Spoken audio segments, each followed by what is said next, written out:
Hello, everyone. Good evening to all the Indians and good morning to all the Americans. I'm Dr. Bhumika Agrawal from Priyadarshini College of Engineering, Nagpur, Maharashtra, India.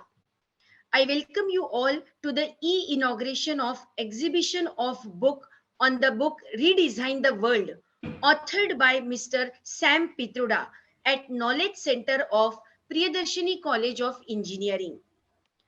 We are so fortunate to have Mr. Sam Pitroda himself as chief guest for the e-inauguration program. I welcome you, Sam Pitroda, sir, and even Rakesh, sir, also. We also have with us Dr. Vivek Nanoti, Director Engineering of Lokmanya Tilak Jan Kalyan Shikshan Sanstha, Principal of Priyadarshini College of Engineering, Dr. Shrikant Dhale, sir, Vice Principal Dr. G.M. Asutkar, sir, Dr. Sanjay Jain, sir, you all are welcome to this program. I also welcome and extend my greetings to all the deans, heads of the department, faculty members, students from Priyadarshini College of Engineering, and students from other institutes of Nagpur and across the globe, and all the enthusiastic listeners who have joined us for the program. In the beautiful campus of Priyadarshini College of Engineering, we have set up a unique cell called Knowledge Center, which creates thirst for knowledge and also tries to satisfy the thirst for knowledge. We keep on organizing exhibitions on various themes under the aegis of Knowledge Center for the students and interested enthusiasts of the region. In line with this, we had also organized an exhibition on Sam Pitroda's very recent and renowned book, Redesign the World, just before 20 days. Today, we all are at one platform for its e-inauguration. I request pioneer of this knowledge center of the institute, Dr. Sanjay Jain sir, who is also head of physics department of the institute, to give more details about this unique exhibition. But before I hand over the platform to Jain sir, one instruction to all the participants. If you have questions in your mind and you want to ask those questions to Sam Pitroda sir, you can write down your questions in the chat box. On behalf of you, I will ask those questions to Sam sir and he will satisfy our queries. So Jain sir, over to you. Thanks, Dr. Bhumika. The chief guest of today's program, Honorable Mr. Sam Pitroda, sir, respected Dr. Vivek Nanoti, Director of our Management, respected Dr. Sri Krishna Dale, sir, Principal of our college, Dr. Asutkar, sir, who is the Vice Principal of our institute, and dear participants, greetings from Nagpur. It's indeed an honor for me to participate in a program in association with Mr. Sam Pitroda, third time in the same year, and it gives me indeed a great pleasure. Today's program is it is related to the inauguration of the exhibition based on this book. When I started reading this book has about 231 pages and it consists of 10 chapters. When I started reading this book, it appeared to me like an ocean of knowledge and wisdom. And I started exploring this ocean and I started collecting the pearls from the ocean. When I collected enough number of pearls, it got converted into an exhibition. It consists of 42 posters.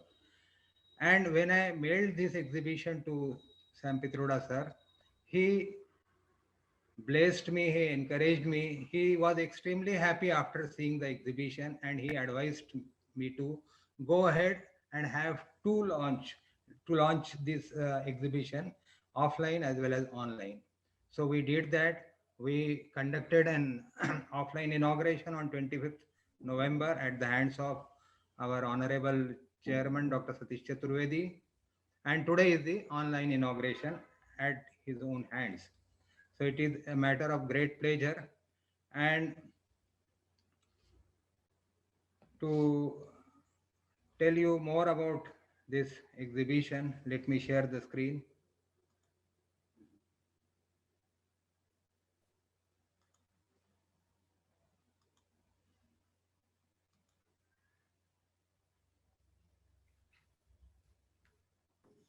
So this exhibition, this is a sort of virtual tour of the exhibition.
So this exhibition was displayed at Knowledge Center and was inaugurated on 25th November. Let me show you the clip of the inaugural event. Is it visible now? Yes, yes.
This was the clip of the offline inauguration. The creator of this ocean of knowledge and wisdom is with us, and I am as eager as anyone else in this meeting to hear Mr. Sam Pitroda, sir. So let me end my brief presentation here. Thank you, everyone. Back to Dr. Bhumika. Thank you, Jain sir, for sharing both the clips. After seeing the clips of the exhibition, I'm sure participants would definitely like to read the book Redesign the World, authored by Mr. Sam Pitroda sir, and also would like to visit Knowledge Center of our institute So participants, you are most welcome to our campus of Priyadarshini College of Engineering. Dr. Vivek Nanoti, Director, Engineering Institutes of Lokmanya Tilak Jankalyan Shikshan Sanstha, is a big promoter of the idea of knowledge center. दोस्तों, किसी भी वृक्ष का बीज कितना भी अच्छा क्यों ना हो, पर जब तक उसे अच्छी तरह से सींचा नहीं जाता, उसकी देखभाल नहीं की जाती, या उस बीज की देखभाल करने वाले माली को सराहाया या सुझाया नहीं जाता, वो बीज एक विशाल वृक्ष का रूप ले ही नहीं सकता। तो हमारे इस नॉलेज सेंटर के माली यानी डॉक्टर जैन सर के नॉलेज सेंटर रूपी बीज को बढ़ाने के लिए सबसे ज्यादा प्रोत्साहित करने वाले व्यक्ति हैं doctor Vivek Nanoti. So I request him to share his views on this occasion. Thank you so much, Dr. Bhumika, for those words. It's not like that. Dr. Sanjay sir's vision is amazing, and it is so appreciable that anybody gets attracted and endorses that yes, this is something we all need. Honorable chief guest of today's evening, Dr. Sam Pitroda, the visionary. Sir, we feel so blessed to have you face to face, even virtually. And Dr. Dhale, Dr. Asutkar, the head of Knowledge Center, Dr. Sanjay Jain, who has been designing these posters and creating the awareness of many such important aspects. Through posters now during pandemic, we have created those online as well. I'm very happy to tell you, share you with Dr. Sam Pitroda sir, that our chairman was amazingly interested. He was almost talking and waiting on every poster, and we had a very fruitful discussion. Thanks to, or rather, it can be only Dr. Sanjay Jain who could have satisfied all his queries, because he was like, this was Japan vision, right? And the poster number 3 says about medical. So what was his vision on that, and how he wants to talk about US and inclusion में उन्होंने क्या बोला है, और ये जो in country का, I mean, we were so surprised that our chairman sir has already gone through some of the content, and that's why he was so eager, inquisitive in asking. And of course, if Dr. Sanjay Jain was answering to it, he felt so happy about that his all queries he could reply, answer, and satisfy him to the extent that he was like I mean, absolutely into an appreciation mode. So thank you so much, Pitroda sir, for giving such an opportunity. This book is everyone's book. This is Bible for change. World is looking forward for change. We want vision. Every country has his own vision.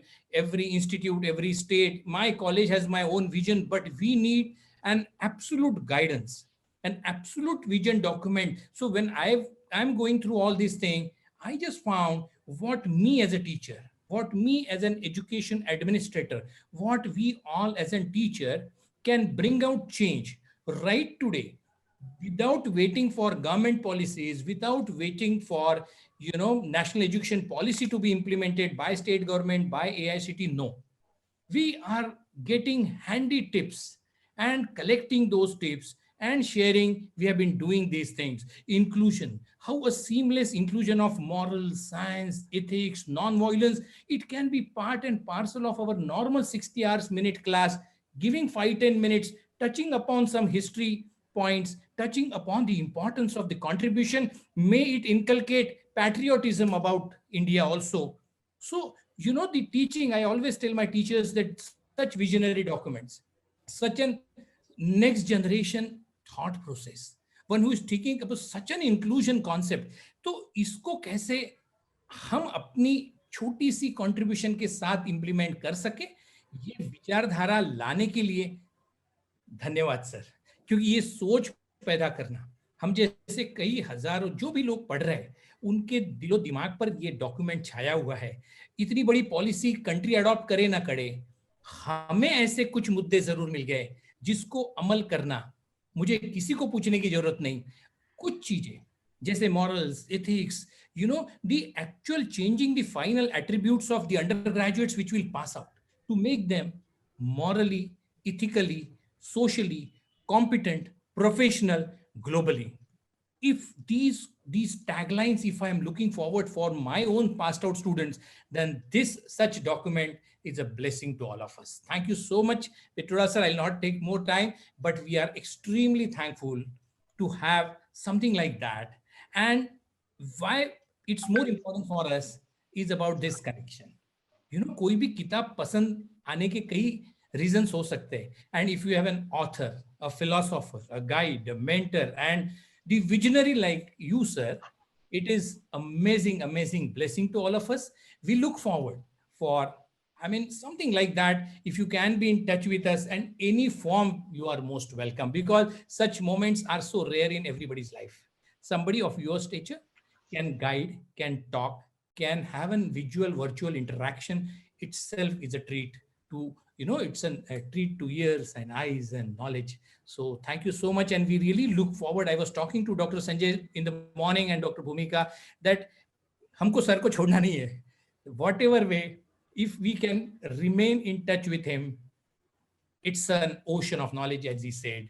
हमको जब भी जैसा भी आप समय दे सके, जिस भी रूप में दे सके, we will find ourselves absolutely blessed. With these words, thank you so much for finding time and being part of this amazing event and blessing us with your presence, and we are looking forward for your address, sir. Thank you so much. Thank you.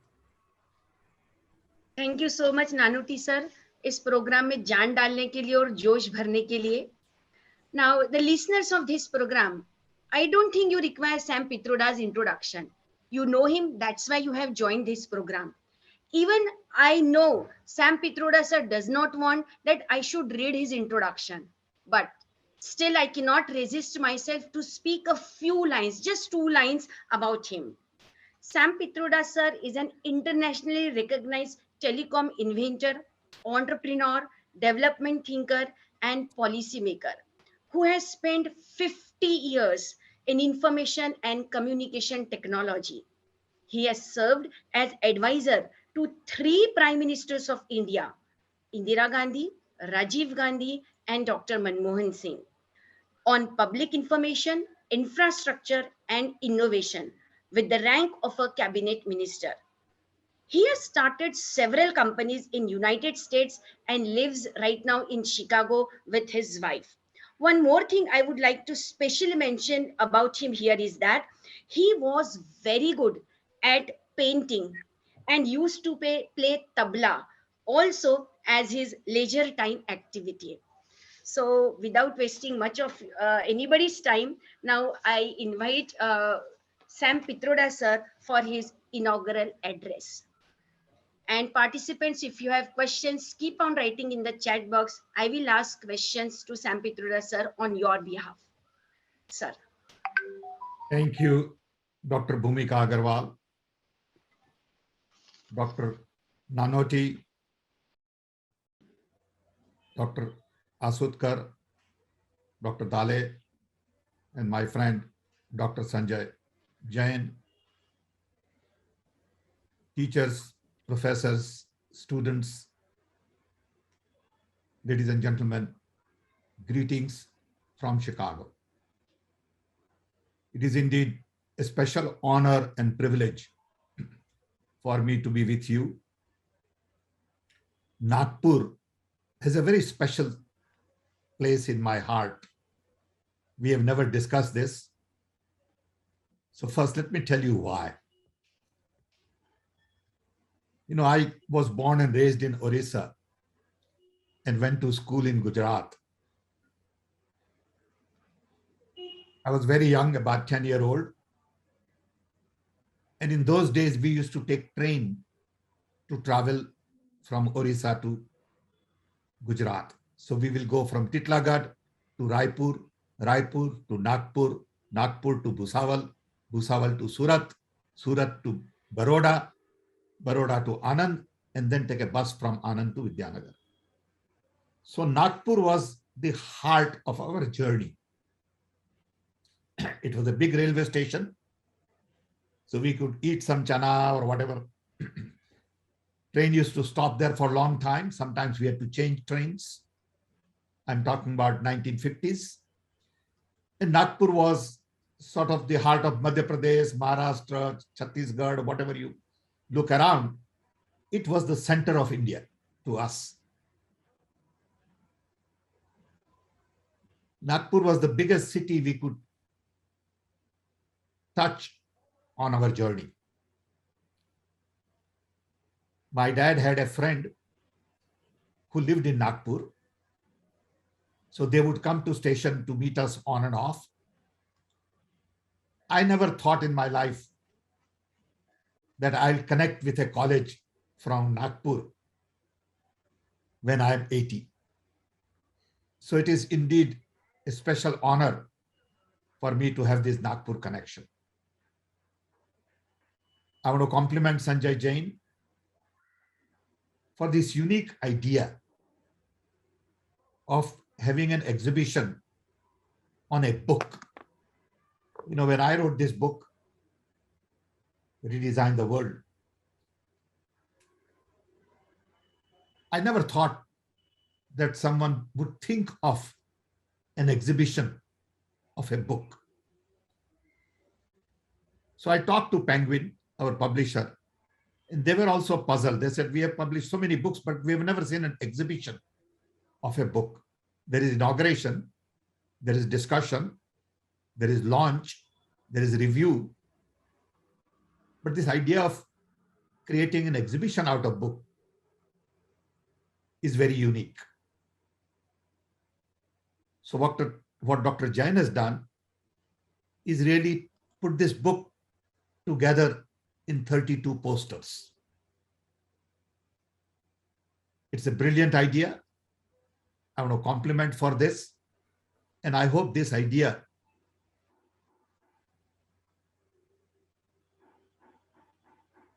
can be taken forward by many other publishers so that someone can really read the book and get the glimpse of it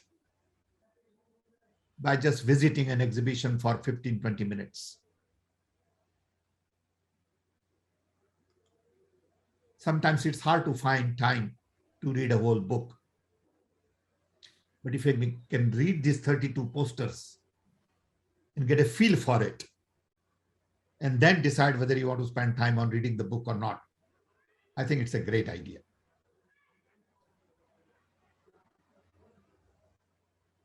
He and I spoke about this exhibition, and we collectively decided we'll have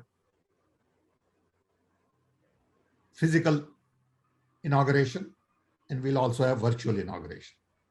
So today we are here for the virtual inauguration of the exhibition. And it is my proud privilege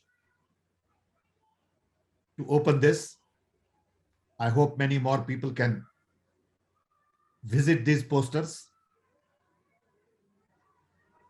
learn from it, come up with their own ideas, and really get interested in reading the book.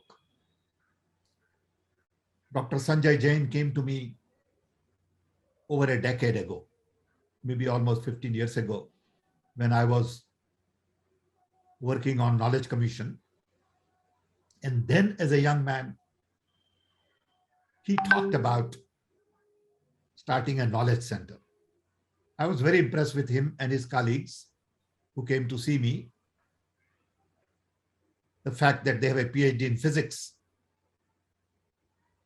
got the respect automatically, because I know it is not easy to get a PhD in physics. And anyone who has studied physics has a different mindset, according to me, because physics, math really create a very strong foundation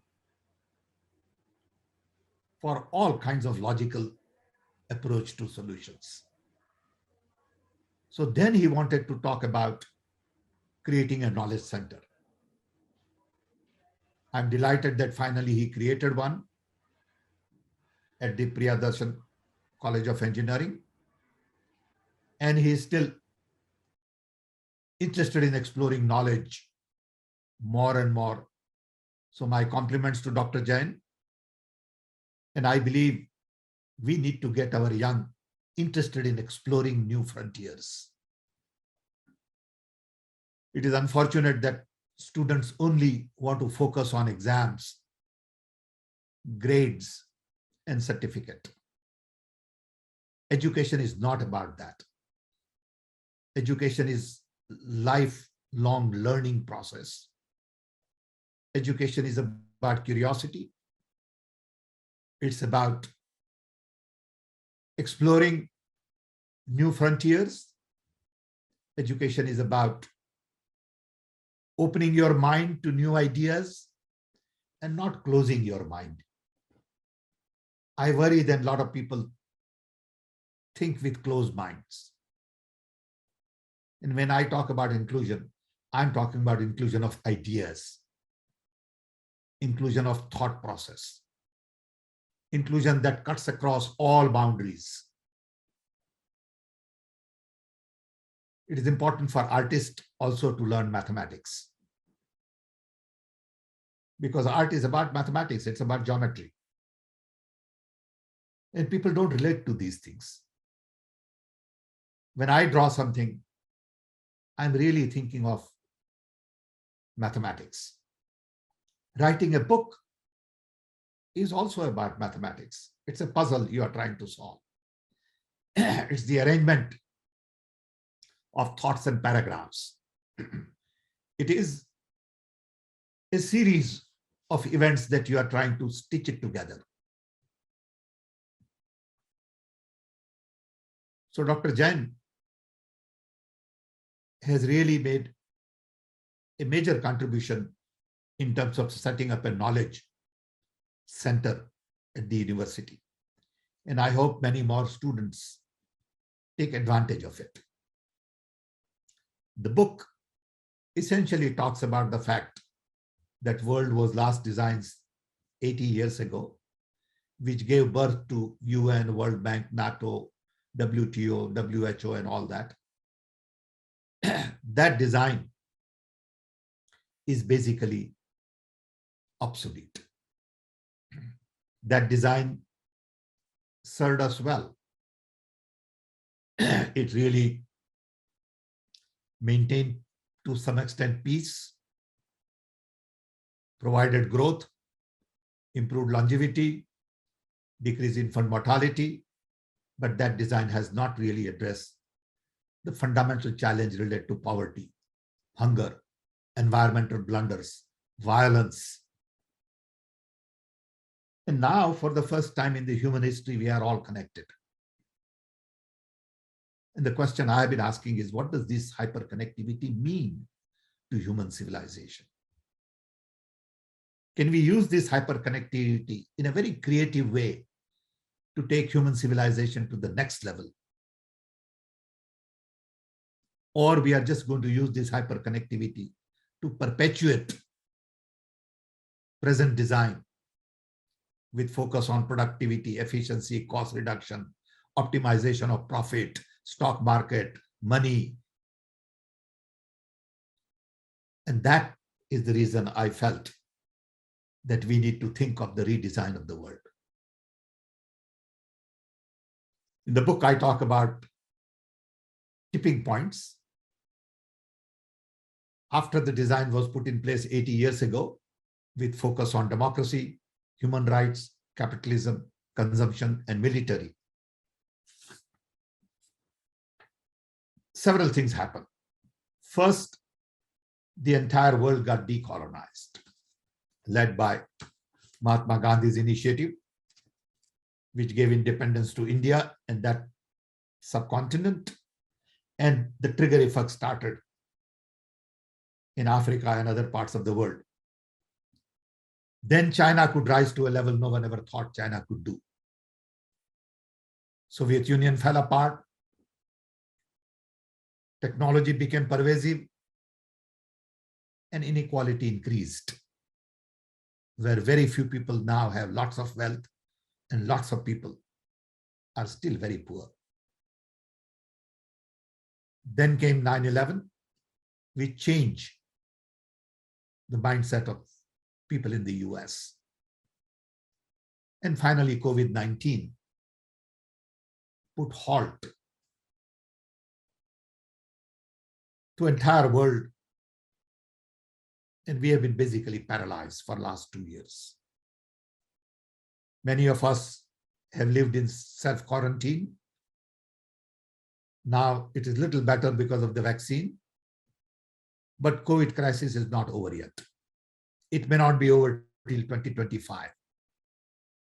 Even in America, only 50% of the people are fully vaccinated. So this is not going away. And we have to learn to live with it. But the fact that COVID told us very clearly that we are all interconnected, interwoven, interdependent, interrelated. What affects one affects all of us.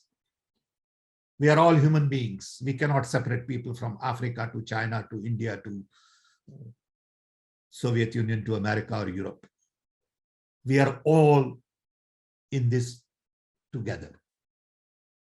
At the end of the day, only two things matter: planet and people. We need to take care of our planet because planet is in pain. We have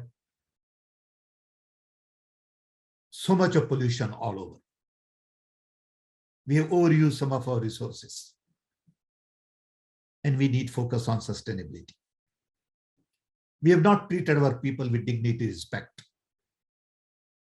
In India, look at what's going on. We discriminate people based on caste, religion. Dalits have been treated for hundreds of years in a manner that doesn't make sense in this day and age. In America, we have Black Lives Matter. So I think until we learn to respect other human beings, we cannot build the kind of peace and prosperity that world needs. There is a direct connection between non-violence and peace and prosperity. So I decided to focus on redesign with new set of parameters. So I felt that democracy needs to be taken to inclusion. Democracy is not good enough if it is not inclusive. And I'm concerned about what is going on in India. I'm very worried about our approach to democracy with focus on excluding large number of people. I worry about democracy in India because the institutions are undermined. Autonomy is not assured. Media has been hijacked. And that is not the kind of democracy that will create prosperity for all. Everything today, not just in India, in many parts of the world, is telling me that the democracy is in danger. As you know, right now there is a summit for democracy going on in the US called by President Biden, where 100 countries' heads are meeting to discuss democracy. Yesterday was the first day.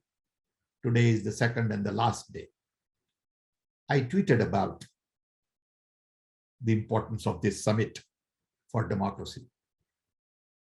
I hope that the global leaders who come to attend this really open their heart and listen to the voices of the people.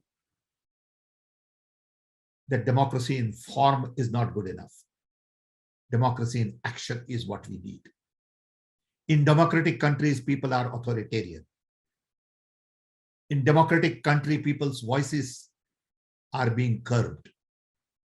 In democratic country, rather than love, hate is propagated. Rather than truth, lies are propagated. Rather than trust, mistrust is practiced. And this book is just about that. That the democracy has to be strengthened. Because hyperconnectivity allows each one of us to be empowered. Hyperconnectivity is about decentralization, demonetization, democratization. And we want people to feel empowered, and that can only happen if we allow democracy to flourish. We cannot curb initiative of the people at the bottom of the economic pyramid. We cannot build systems that benefit only a few. And this requires deep understanding and commitment to democracy. I'm afraid to say that we don't have that. We have not understood that the dignity and respect should be accorded to everybody, including minorities, including Dalits, including blacks, including people who follow different religion. And I'm very worried about this idea of dividing people. So the Summit for Democracy, I hope, will highlight some of these issues globally and bring in focus the need to change the path today.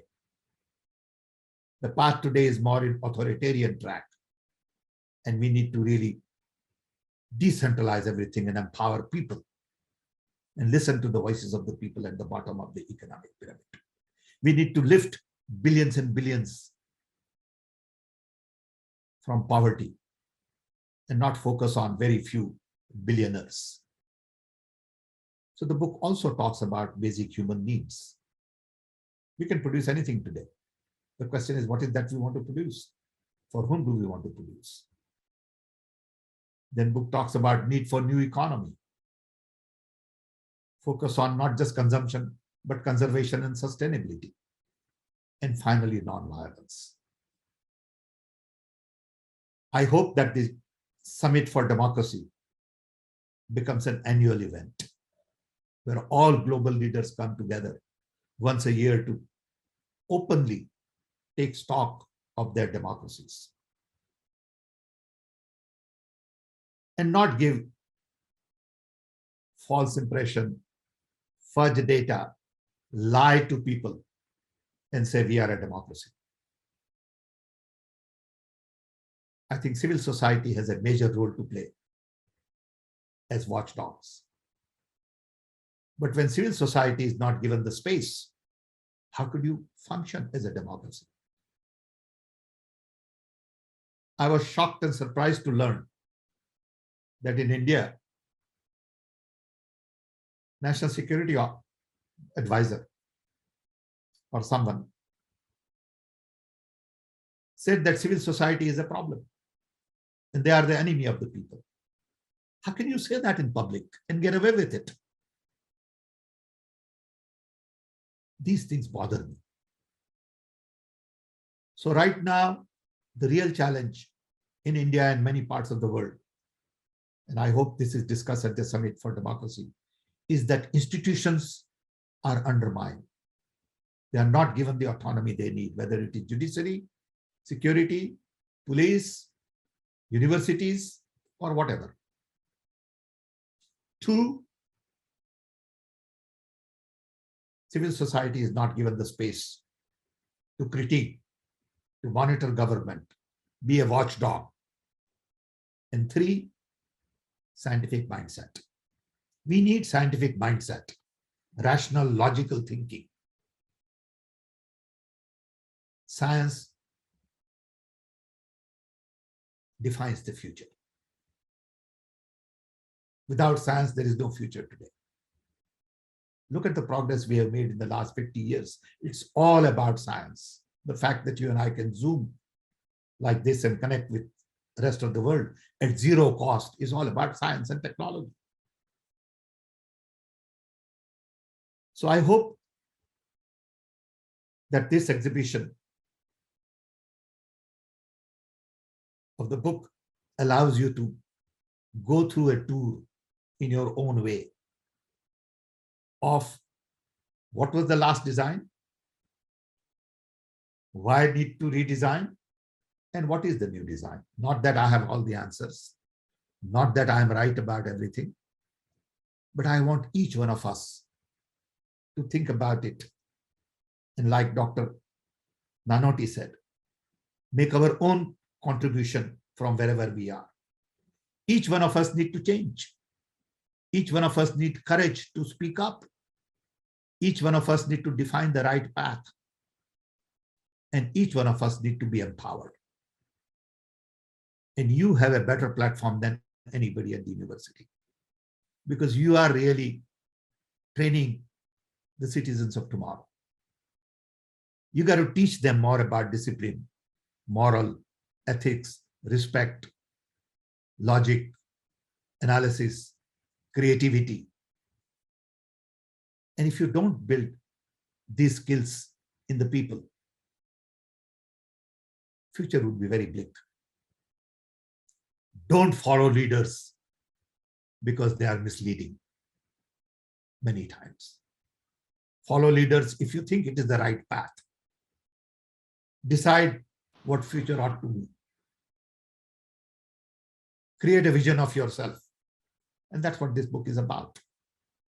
And what Dr. Jain has done is converted this book into 32 simple posters.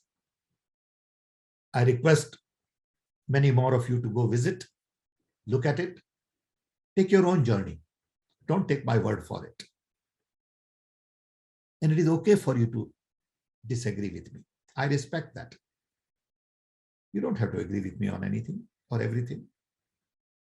But I respect you for what your views are. And that's what the redesign of the world is all about. So with this, I want to once again thank Dr. Nanoti, Dr. Sanjay Jain, Dr. Agarwal and others for giving me this opportunity. I'm delighted to be connected with you. I would be happy to remain connected because you do make a major contribution. You are doing a great service to the society by educating large number of young people. And it is my job to help you in any way I can. You have a much tougher job than I have because you are on the ground, dealing with students, dealing with lots of conflicts. You have pressure from the top and you have pressure from the bottom. So I know, as Dr. Nanoti would experience, that you are squeezed from both. But that's the challenge you have. So once again, thank you for the opportunity. Wish you all the best. I'll be happy to answer as many questions as you have. And I really appreciate this idea of exhibition of a book. Thank you. Wow. Thank you so much, sir. First of all, for understanding us. Just now you mentioned that we are squeezed from both the sides. So thank you so much, sir, for understanding the complexities of the teachers. Sir, we are feeling so happy that sitting in Chicago, you remember Nagpur just because of Priyadarshini College of Engineering. You have given us a new identity to our institute, sir. And even Ajay Savatkar in the chat box, he also mentioned the same. And he's saying that after listening to you, your connect with Nagpur, now he's feeling very proud to be a Nagpurian. So, sir, a few questions are already there in the chat box. I would like to take a few questions. Please. First question is from Kunj Bes. Though you have already answered what he wants to know, but I would like to read his question. He wants to know, sir, could you please let us know about the center idea of the book Redesign the World? Though you have already mentioned, sir, but sir, for his satisfaction, we can. Center idea of the book is that the world was last designed by a group of people led by America, which gave birth to UN, World Bank, NATO, WTO, WHO, all that. That design was based on democracy, human rights, capitalism, consumption, and military. Because of hyperconnectivity, because of all the things that has happened in the last 75 years, we need a new design. We need to take democracy to inclusion. So we need institution on inclusion. We need understanding on inclusion. We need to include people and not exclude people. We need to provide dignity to labor. You cannot have Dalits as a category anymore. They are all human beings. Inclusion of gender, how we treat our women. All of these issues are issues of inclusion. 2, human rights are not good enough. We need to provide human needs to everybody. 3, capitalism has not done well for everybody. It is good, but it has created very few, very rich, and the benefit of capitalism has not reached large number of people. So we need new economy. 4th, consumption is not the answer. Conservation and sustainability is the answer. And hopefully, ultimately, someday, we will begin to focus on non-violence and not violence with military machines, where we spend $2 trillion a year globally on military, when we need only 200 billion to eliminate hunger. So that's the new design. Thank you. Sir, next question is from Moon Chaudhary. He's saying that he has already read his book, but he lives in Assam and he wants that this book should be translated in Assamese language. Kariye, why don't you do it? Why don't you do it? I will connect you with the Penguin. We'll get the permission and we should do it. You see, now to translate, you have a lot of tools available also, and you don't have to print it. You can really provide translation version on internet. So the cost is very little. See, earlier you have to find a publisher and all this stuff. That's over. So if Assamese is available, I would love to talk to you. Dr. Jain can connect you to me.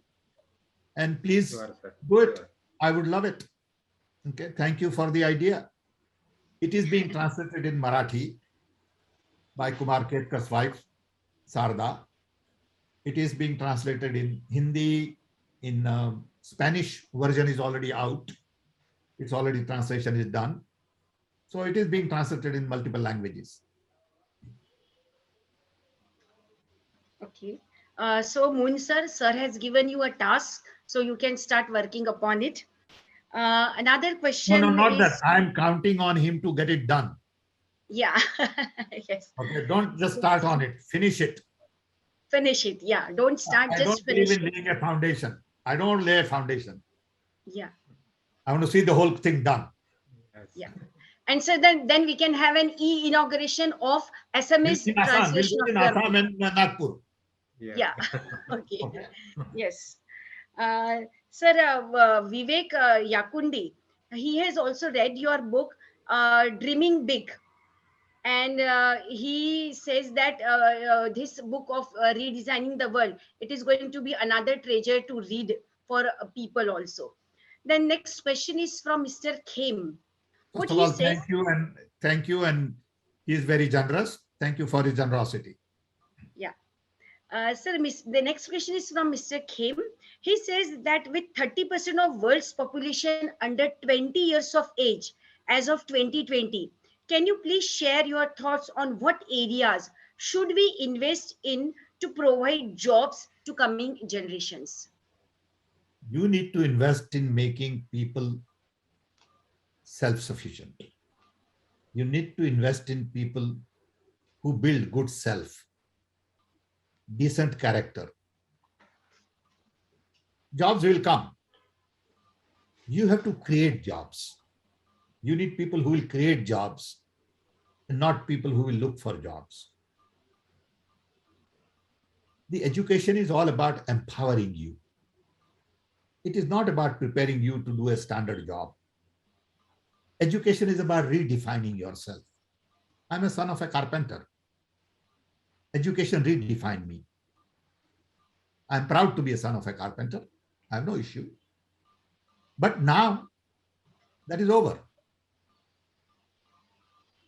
I'm recognized as an engineer. I have a new identity. So education is all about redefining yourself. How do you redefine? Don't say all your life that I'm saying. If you're a PhD in physics, you're a PhD in physics. It doesn't matter whether your father was carpenter or whether your father was, Dalit. It don't make any difference. You are a physicist. That's a new caste. Okay. So I think young people need to be empowered and they will find their way. Okay. Yes. Sir, Mr. Parvez Akhtar, he has written something for you in the chat box. He says that he was part of your C. technical team. He had Wow. the privilege to work in with you in Bangalore and Delhi for installation of C. exchange in Parliament. Great. Thank you. Thank you. I would like Uh, I would like to see his photograph on the screen sometime. But okay, we'll see. yeah. So Thank you. next question is from Mr. Manish. What he Uh-huh. says, there is overarching digitalization in India, but on ground level, there is yawning gap between aspirations of masses and aspirations of political class currently. Give your opinion on it. There are always differences in everything. In education, there is a difference between urban and rural. In income, in infrastructure, this difference is a way of life. Our job is to reduce that difference. So, for example, a lot of people used to complain that telephone is only in urban areas. It's not in rural areas. Well, that has changed.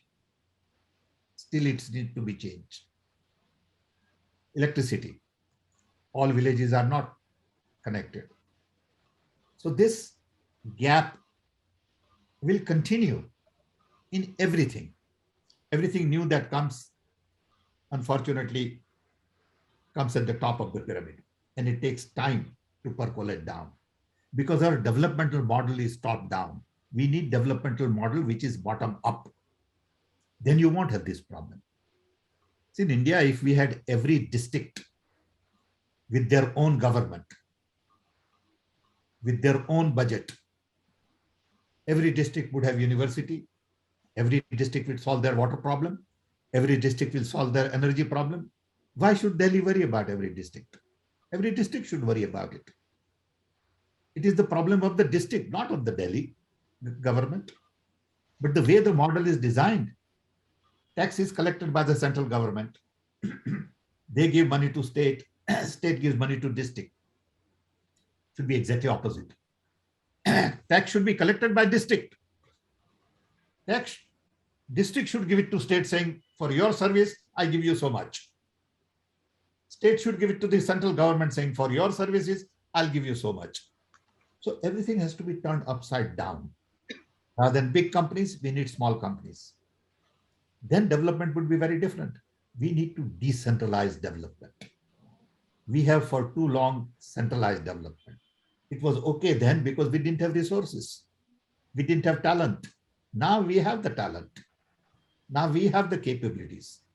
It is time for India to think of 700 different entities to develop on their own, with their own infrastructure, with their own tax collection, with their own water problem. That's the model we need. Thank you, sir. I hope, Manish, you must be satisfied. Next question is from Mubarak Ali. Though he has posted 3 to 4 questions, but I have taken one question only of Mubarak Ali. He wants to know, why is creativity so important in organizations? And from your perspective, what role does communication play in creativity? Well, creativity is required to solve problems differently. Communication allows collaboration, cooperation, co-creation. Communication is the key to bringing more people together. And all innovations today require collaboration. All innovations today are happening faster than ever before because of improved communication.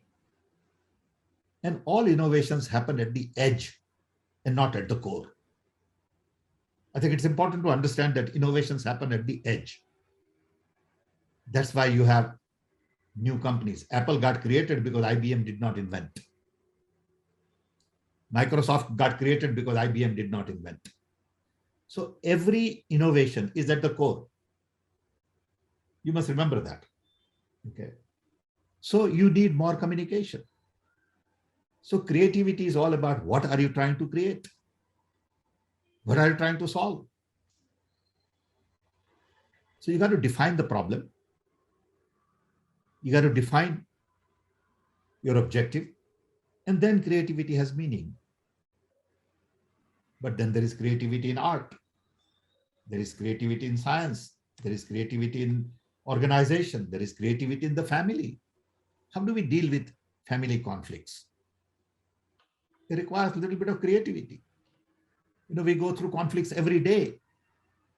As soon as you get up, there are conflicts of some kind. Decision you have to make. Should I wear this or should I wear that? Okay, should I go here or shouldn't I go here? Should I talk to that person or shouldn't I talk? How do I manage my time? What do I eat? So everything in life is about choices. What choices we make in life. In fact, in India today, the major challenge is what are the choices we are making for the nation? Are we making the right choices? So these are the questions we have to ask as part of the creativity. Yes, sir. You are very true. Now, the next question is from a teacher, Resmi Umesh, madam. She asks, are we becoming the victims of modern Indian education by disaffiliating from the roots? What's your advice to churn out more in the institutions who will transform the world? I think education is not about just what you teach in schools or colleges. Education is also about what happens at home, in the family, in your community, in your environment. Education is a lifelong learning process. Education never ends. We think education ends when you get out of the college. No, real education begins when you get out of the college. Yeah. College gives you tools. How well you use tools is up to you. So do not think that the education is all about going to school. We are taught values by our parents, our family. And we learn from observing. And it's up to us to decide what we want to learn. I was recently with my grandchildren. I have a son who just turned 6, a grandson who just turned 6, my son's son. And I was watching him do things. And I said, when I was 6-year-old, and when my son was 6-year-old, what was the environment and the environment this grandson has and the tools he has. So one day I asked him, I said, what's your plan today? He said, Dada, I'm going to make movie today. 6-year-old. I said, okay, when you're done, let me know. So the little 6-year-old spent all day and made a 30-minute movie of his own. Edited it, titled it on iPhone. I mean, look at the power of tools these kids are given. They are bombarded with so many different stimuluses. We had no such thing. We didn't even have toys. So learning keeps changing. Today you have new tools, new environment, new ecosystem. And the key is to make people self-learner. Unfortunately, education systems are not designed to make people self-learner. They're expecting somebody else to tell you what you should learn. You don't decide what you want to learn. At some point in time, you have to say, okay, I want to learn how to make wine. So just go learn how to make wine, how to bake a cake. It's learning. So I think the message is that we need to make people self-learner. Yes, sir. What you said on the same line, I would like to pick up the question of Sushma Sharma. She wants to ask, without equitable infrastructure, how do we deal with education policy emphasizing excessively on internet, particularly at young age when children learn through direct experience. You got to do both. You got to learn through direct experience. You got to learn through internet wherever it is available. When it is not available, you can't do much. You have to learn through other means. But learning cannot stop. Learning has to continue. I mean, how many children really know what trees are in their backyard? How many children know that? Not many. Okay, when I was growing up, we were in a small little tribal village, so we had no option but to learn from environment because we had no toys, we had nothing. Okay, so I think there is a lot that you can learn from environment. You don't need books to learn. It helps. Do we have curiosity to learn? How do we make people more curious? Is a challenge.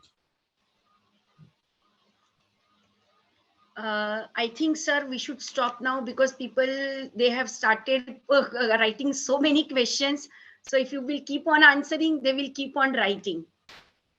Whatever you want, it's up to you. You are the, you decide.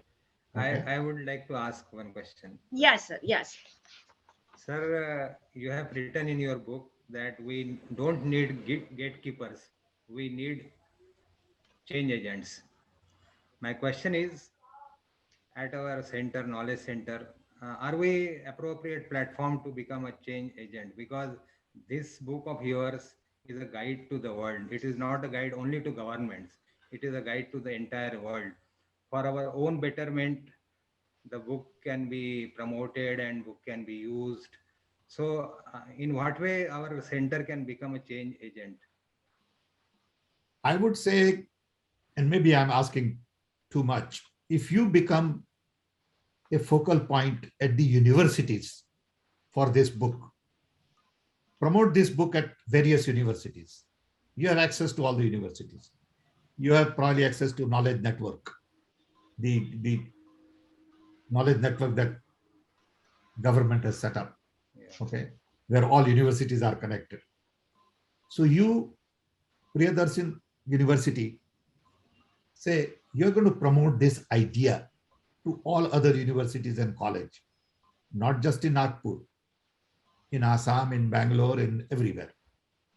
Then you will create many more change agents. Okay. So that will be a big help. Yes. Yeah, thank you. Thank you, sir. Thank you. So I think we should move towards the last step of this program, and that is to propose vote of thanks. And So box is like flooded with appreciation, sir, which Dr. Bhumika has not read because that's so obvious. Because there are less questions and more appreciations of the, the entire Thank you. event. Very generous. I think people of India are very generous. Believe me, I know it. I get so much love and affection. It is amazing. It is amazing. Thank you. yes, sir, that's true. People are really generous in India. Very generous, very humble. But at the same time, you wonder what's going on in India. When public is so generous and so humble and so simple, and then you see what goes on the streets is exactly opposite. But Sir, We are even I'm great also by your philosophy, sir. Borderless world. that's India. Sir, even I'm also very generous, and that's why I'm going to propose vote of thanks. Thank you. I'm grateful to Sam Pitroda, sir, an international figure, not only for sparing his valuable time, but also for sharing his knowledge with us and intelligently answering all the questions. This event and your words will remain in our memory definitely for many years. Special thanks to you, sir, for coming to this program. I thank Dr. Vivek Nanoti, sir, for his minute-to-minute guidance for the smooth conduction of this event. I am grateful to Principal Dr. S.A. Dhale, sir, and Vice Principal Dr. G.M. Asutkar, sir, for their presence and cooperation. I am indebted to Jain, sir, for taking efforts to organize this program and also for inviting Sam Pitroda, sir. I express my gratitude to all heads of the departments, faculty members, students, and all the participants for joining this program, not only from India, but from across the world. I must thank technical and logistic arrangement caretaker Himanshu Taiwade sir, Virendra Yadav, and Pratik. Thank you one and all for your cooperation, and we really enjoyed this evening with Sam Pitroda sir. With this, I declare that the program is over. Thank you one and all.